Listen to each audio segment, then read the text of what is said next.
SIF, SIF, SIF ये एक ऐसा वर्ड है जो काफी ज्यादा लोगों को एक्साइट कर रहा है, at the same time confuse कर रहा है, क्योंकि क्या है ये समझ नहीं पा रहे। बिल्कुल सिंपल लेमैन की लैंग्वेज में आज के इस वीडियो में समझते हैं।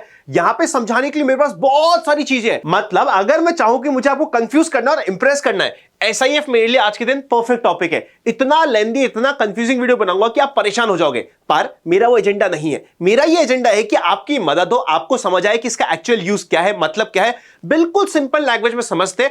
इसके लिए देखिए होता क्या है, जब मैं सिंप्लीफाइड कर रहा हूं, कई बार आप बोलोगे यार थोड़ा ओवर सिंप्लीफाइड हो गया, इसलिए क्या है ताकि हर कोई समझ पाए। इंपॉर्टेंट पॉइंट है, समझते जाइएगा।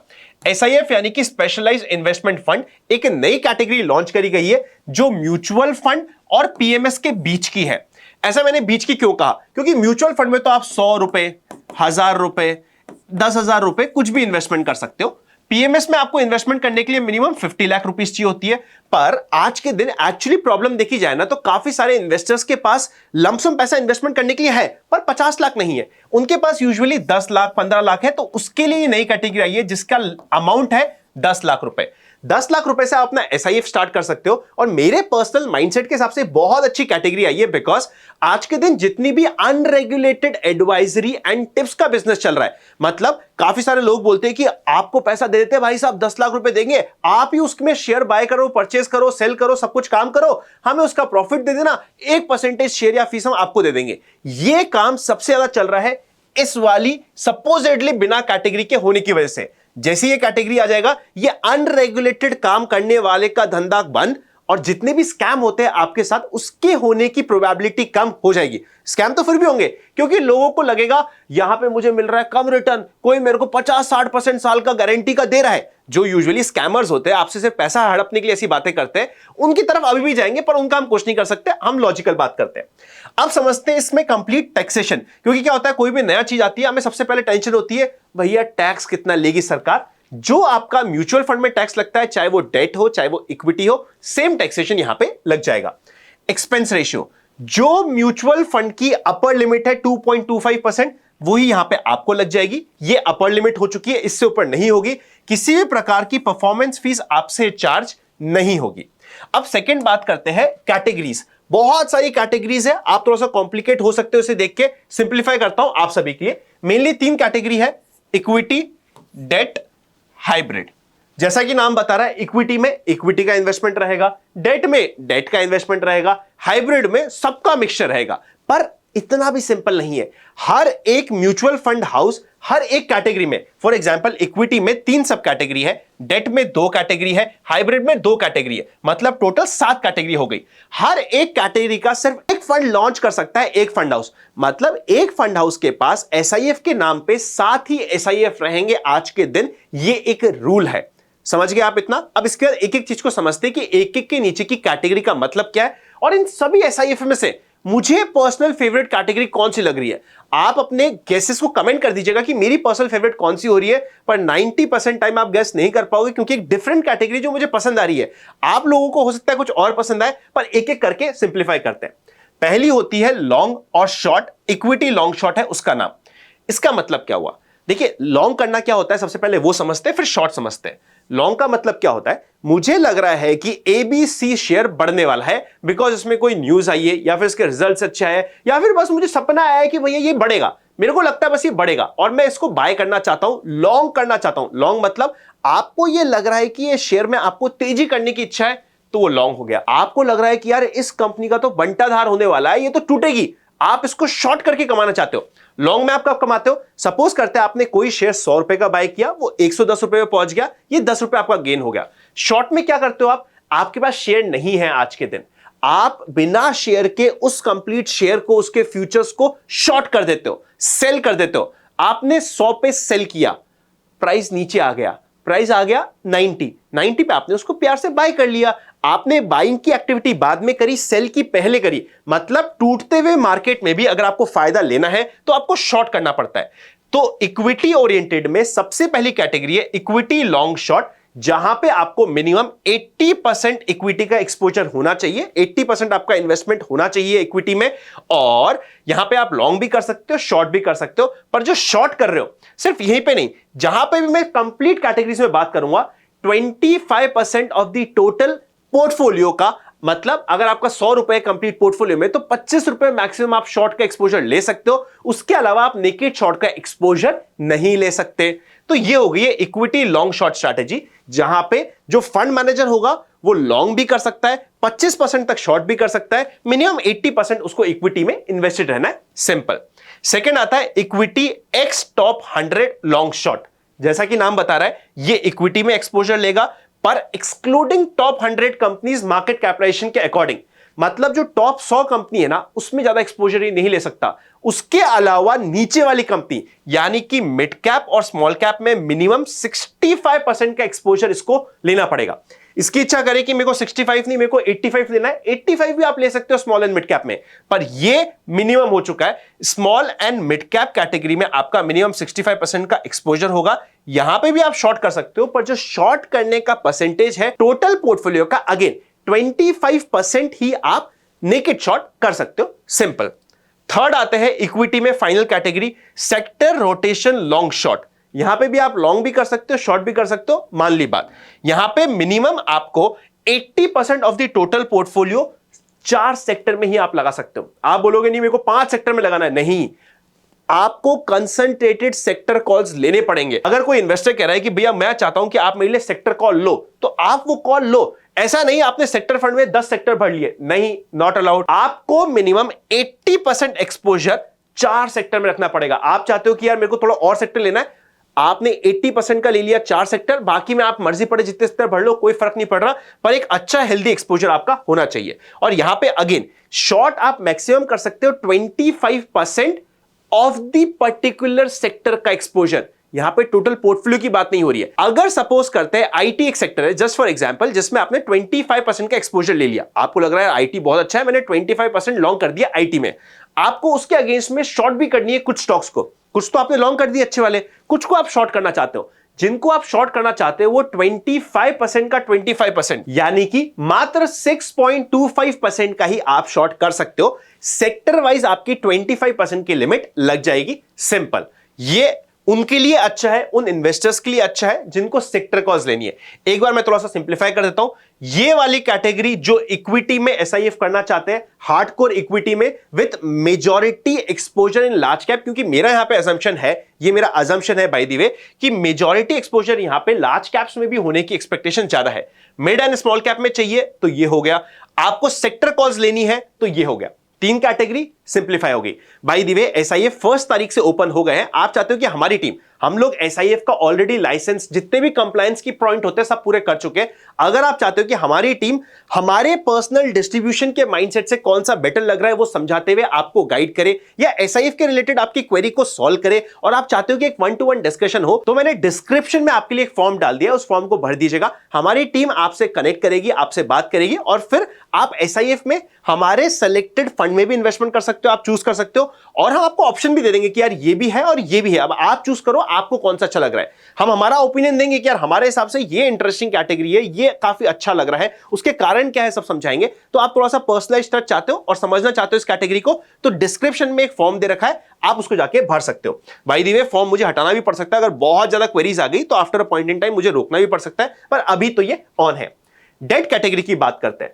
डेट कैटेगरी में आपको सबसे पहले डेट को लॉन्ग और शॉर्ट करने का ऑप्शन दे रखा है। यहां पे भी आप लॉन्ग भी कर सकते हो डेट को, शॉर्ट भी कर सकते हो। शॉर्ट 25% मैक्सिमम होगा आपके एक्सपोजर का, बात खत्म हो गई। आप बोलोगे यार डेट को शॉर्ट कौन करता है? जब एक्सपेक्टेशंस होती है कि इंटरेस्ट रेट बढ़ेगी। देखिए डेट में क्या होता है, आपने सपोज करते हैं किसी को पैसा उधार पे दे दिया 10% पे, अब इसके बाद अगर इंटरेस्ट रेट रिड्यूस हो रही है, सपोज करते हैं 9% रह गई, नया पैसा मार्केट में 9% पे जा रहा है, पर आपने 10% पे दे दिया, तो आपके इस 10% की वैल्यू बढ़ जाती है। और इसी की जगह पे अगर मार्केट में इंटरेस्ट रेट बढ़ते बढ़ते 11% हो गई, पर आपने तो 10% पे पैसा दिया था, आपके पैसा दिया हुआ लोअर रेट पे गया हुआ है, तो आपकी वैल्यू कम हो गई। तो इसी हिसाब से अगर आपको लग रहा है नहीं यार अब तो इंटरेस्ट रेट बढ़ने की साइकिल स्टार्ट होने वाली है और फंड मैनेजर चाहता है कि वो शॉर्ट करना चाहे, तो इसमें कर सकता है। सेकंड आता है सेक्टर में, जहां पे आपको 75% मैक्सिमम रख सकते हो आप एक सेक्टर में, पर आपको ये सेक्टर स्पेसिफिक यहां पे डेट में इन्वेस्टमेंट करना पड़ेगा। एक और इंपॉर्टेंट चीज बताता हूं, इक्विटी में जो रिडम्पशन है, आप चाहते हो कि आपको पैसा वापस चाहिए, डेली आपको लेना पड़ेगा। By the way mutual fund में जिस तरीके से डेली एनएवी होता है यहां पे भी होगा, फॉर एग्जांपल अगर आपने एआईएफ में इन्वेस्ट किया हो, एक डिफरेंट कैटेगरी है, वहां पे तो बड़ा डिफिकल्ट होता है आपके लिए अपनी एनएवी निकालना या पता कर पाना, बहुत रेगुलर नहीं होता है वहां पे। पर यहां पे जस्ट लाइक म्यूचुअल फंड आपको डेली एनएवी का भी सिस्टम मिलेगा, बिकॉज ये प्रोडक्ट रिटेल से एचएनआई होने वाले क्लाइंट के लिए है, जो रिटेल भी नहीं है पर सुपर एचएनआई भी नहीं कि 50 लाख दे दे, जो बीच वाले क्लाइंट है जिनको डेली रिपोर्टिंग भी चाहिए उनके लिए है। तो इक्विटी में आपको डेली रिडम्पशन मिलेगा, डेट में आपको वीक में एक बार रिडम्पशन मिनिमम देना पड़ेगा, तो वीकली रिडम्पशन तो होगा ही सही। कोई म्यूचुअल फंड कह रहा नहीं मैं वीक में 2 बार दूंगा, वो दे सकता है, पर एक बार मिनिमम है जो कंप्लायंस के थ्रू देना पड़ेगा आपको, ये मिनिमम हो गया। हाइब्रिड में वीक में मिनिमम 2 दिन होंगे जहां पे उनको रिडम्पशन अलाउ करना पड़ेगा, ये हाइब्रिड कैटेगरी आ गई। डेट एज अ कैटेगरी एआईज में आप समझ लीजिएगा, मैंने आपको शॉर्ट में समझा दिया है। I think debt as a category में अगर हमें जाना है कभी, तो हमेशा डेट लॉन्ग शॉर्ट में जाना चाहिए, बिकॉज यहां पे कभी कभी हमारा अननेसेसरी रिस्क लिया हुआ डेट में। देखो क्या होता है, सबका अपना प्रेफरेंस होता है। मेरा प्रेफरेंस क्या होता है, जब मैं इक्विटी में जा रहा हूं मैं रिस्क लेने के लिए जा रहा हूं, पर जब मैं डेट में जा रहा हूं तब मुझे अननेसेसरी रिस्क नहीं चाहिए, मैं अननेसेसरी कंफ्यूजन चाहता ही नहीं हूं, मैं अननेसेसरी रिस्क लेना ही नहीं चाहता। जब मुझे उस रिस्क के लिए अगेंस्ट में रिटर्न्स मिलेगा 1-1.5% एक्स्ट्रा या आधा 1% एक्स्ट्रा रिटर्न्स के लिए मैं रिस्क नहीं लूंगा, क्योंकि यहां पे रिस्क ऑफ कैपिटल हो जाता है। फाइनल हाइब्रिड कैटेगरी की बात करते हैं, ये बहुत इंटरेस्टिंग कैटेगरी है। पहला आता है active asset allocator long short. आप लॉन्ग भी कर सकते हो, शॉर्ट भी कर सकते हो, किसी भी एसेट में कर सकते हो। आप इक्विटी में कर सकते हो, डेट में कर सकते हो, डेरिवेटिव्स में कर सकते हो, रेट्स में कर सकते हो, कमोडिटीज में कर सकते हो। बाय द वे यहां पे भी जो सेक्टर रोटेशन में ना, इस कंप्लीट एआईएफ में सेक्टर में इवन रिट को एज अ सेक्टर माना गया है। तो अगर कोई फंड मैनेजर चाहता है कि वो एक अपना सेक्टर रिट बना दे, रिट बेसिकली क्या होता है, आप किसी प्रॉपर्टी के एक छोटे से टुकड़े में इन्वेस्टमेंट कर रहे हो, मतलब प्रॉपर्टी में इन्वेस्टमेंट कर रहे हो, घुमा फिरा की बात नहीं करते, सिंपल बात करते हैं। तो रिट को भी एक सेक्टर में माना गया है। यहां पे active asset allocator long short में कहीं पे भी कर सकता है, गोल्ड में, सिल्वर में, रिट में, जो एसेट पसंद आए, जिस रेशियो में पसंद आए। किसी दिन फंड मैनेजर को लग गया कि यार आज तो मुझे 100% सिल्वर में जाना है, भाई साहब वो 100% सिल्वर में चले जाएगा। उसको लगता है आज तो मुझे अब 100% जाना चाहिए डेट में, वो 100% डेट में भी जा सकता है। आपने उसको पूरी पावर दी है कि भैया मुझे इतनी एक्सपर्टीज नहीं है कि कौन सा एसेट में कब जाना चाहिए, एसेट का एलोकेशन भी आपके हाथ पे। ये हो गया है active asset allocator long short. Second हो गया है hybrid long short. Hybrid long short में क्या है, minimum 25% equity and minimum 25% debt में तो इन्वेस्टमेंट करना ही पड़ेगा, बाकी वो अपने हिसाब से कर सकता है। अगर वो कोई शॉर्ट कर रहा है, हर जगह शॉर्ट में पोर्टफोलियो का 25% से ज्यादा नेकेड शॉर्ट नहीं किया जा सकता, इस रूल को ध्यान रखिएगा। ये हो गई है डिफरेंट कैटेगरीज जो मैंने आपके सामने डिस्कस कर ली है। अब इन सभी कैटेगरीज में से मुझे पर्सनली कौन कौन सी कैटेगरीज पसंद आ रही है, सबसे अच्छी कौन सी लग रही है, आप लोग समझ गए हो तो कमेंट कर दीजिएगा। मेरा आंसर मैं आपको अभी इसी वीडियो में दे देता हूं। बाय द वे वीडियो को लाइक नहीं किया तो लाइक कर दीजिए, चैनल पर नए हो तो सब्सक्राइब करके बेल आइकन क्लिक कर दीजिए। आइए बात करते हैं कैटेगरीज की। सबसे पहले सबसे अच्छी कैटेगरी जो मुझे लग रही है वो ऑब्वियसली है ये, क्योंकि यहां पे हमने मल्टी एसेट का एक्सपोजर ले लिया, हमने फंड मैनेजर को कॉल दे दिया कि भाई साहब आप लो, और ये ऐसी कैटेगरी बन सकती है। हमें फंड स्पेसिफिक वाइज देखना पड़ेगा कि हर कोई फंड का क्या माइंडसेट है, पर अगर कोई ऐसा इन्वेस्टर है जिसका माइंडसेट है मुझे बहुत एक्सेस रिटर्न नहीं चाहिए, देखो यहां पे इस कैटेगरी में क्या बहुत एक्सेस रिटर्न आप टारगेट कर पाओगे, अभी मुझे श्योर नहीं है, मुझे फंड स्पेसिफिक जाके बात करनी पड़ेगी।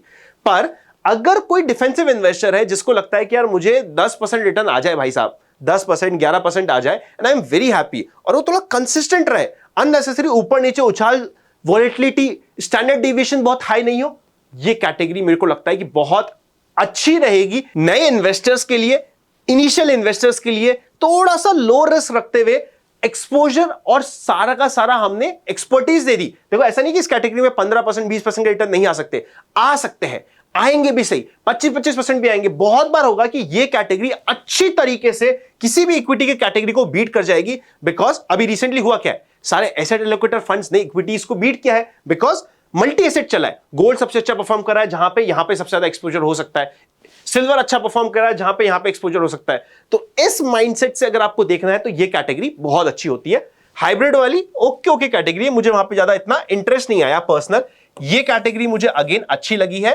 पर डेट में अभी भी मुझे अगर डेट फंड यूज करना हुआ, एसआईएफ इज गुड, बट अभी भी मुझे पर्सनल थोड़ा सा जो कंफर्ट आ रहा है, मैं देखना चाहूंगा किस तरीके से एसआईएफ परफॉर्म करते हैं, बट अभी जो कंफर्ट आ रहा है वो थोड़ा म्यूचुअल फंड्स की तरफ ज्यादा आ रहा है एज कंपेयर टू एसआईएफ, पर एसआईएफ भी अच्छा ऑप्शन हो सकते हैं, no doubt in that. Finally equity की बात करते हैं। इक्विटी में मुझे क्या लग रहा है, ये दो कैटेगरी सबसे इंटरेस्टिंग होगी depending on market valuation. For example, अगर मुझे लग रहा है कि यार आज मार्केट की वैल्यूएशन थोड़ी महंगी है, तो probably long short equity might be a better option. अब लग रहा है कि यार स्मॉल कैप मिड कैप पिछले 2-3 साल से रिटर्न नहीं दिए, वो एकदम पिट चुके हैं, वहां पे बहुत अच्छा अपॉर्चुनिटी हो सकती है, वहां पे एक बड़ा मौका बच सकता है, मुझे एक बड़ा पैसा डालना है। पर म्यूचुअल फंड्स का तो पोर्टफोलियो है कुछ अलग, जहां पे शॉर्ट भी करने का ऑप्शन मिल जाए, प्लस वहां पे कुछ एडिशनल रिस्क के साथ मुझे एडिशनल रिटर्न्स मिलने की इच्छा हो जाए। बाय द वे, यहां पे जो रिटर्न्स के साथ साथ रिस्क भी हमेशा म्यूचुअल फंड से ज्यादा रहेगी, आपको समझना है। वो आप कैसे कम कर सकते हो या कैसे डाइवर्सिफाई कर सकते हो, वो मैं समझाऊंगा towards the end of this video. तो ये दो कैटेगरीज मुझे टू स्टार्ट ऑफ, मैं ये नहीं कह रहा कि बाकी कैटेगरीज खराब है, बाकी कैटेगरीज भी बहुत अच्छी होगी, पर जब मैं स्टार्ट कर रहा हूं एक नई चीज, तो ये कैटेगरी मुझे सबसे ज्यादा एक्साइट कर रही है, स्पेसिफिकली एसेट एलोकेटर।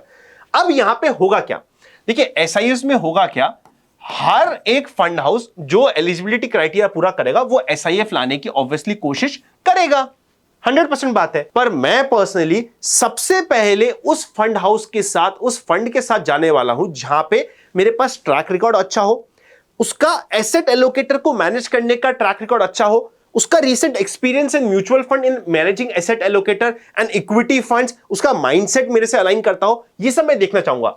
छोटी एएमसीज, मैं यहां पे आई एम नथिंग अगेंस्ट छोटी एएमसीज, छोटी एएमसीज भी बहुत अच्छा करती है, बहुत अच्छी एएमसीज होती है, मैं काम भी करता हूं उसमें, क्योंकि कई बार वहां पे हमें एडिशनल रिस्क लेके एडिशनल रिटर्न मिलने का चांस रहता है, प्लस छोटे फंड्स में उनको प्ले करने का ऑप्शन मिलता है। पर अभी थोड़ा सा सोच समझ के, एक बार एक्स्ट्रा कॉशियस डाल के, वो कहते हैं ना कि थोड़ा सा एक बार एक्स्ट्रा कॉशियस डाल के सोचना पड़ेगा। ये हो गया है बेसिक एसआईएफ जो मैंने आपके लिए क्लियर कर दिया है। आई होप इससे सिंपल वीडियो आपको ना मिले कहीं पे भी, क्योंकि ये वीडियो मैंने बहुत सिंप्लीफाइड तरीके से प्रेजेंट किया है। अपने फैमिली के, अपने दोस्तों के ग्रुप में इस वीडियो को शेयर कीजिए। होता है क्या है, नॉलेज बांटने से बढ़ती है, बांटना भी इंपॉर्टेंट है, तो शेयर कीजिए। Happy learning. हमारी टीम से कनेक्ट होना चाहते हैं तो फॉर्म मैंने डिस्क्रिप्शन में दे रखा है, डीमैट अकाउंट ओपन करना चाहते हैं उसका भी फॉर्म है, सारे इंपॉर्टेंट फॉर्म्स लिंक्स आपको डिस्क्रिप्शन में मिल जाएंगे। Happy learning and I will see you very soon.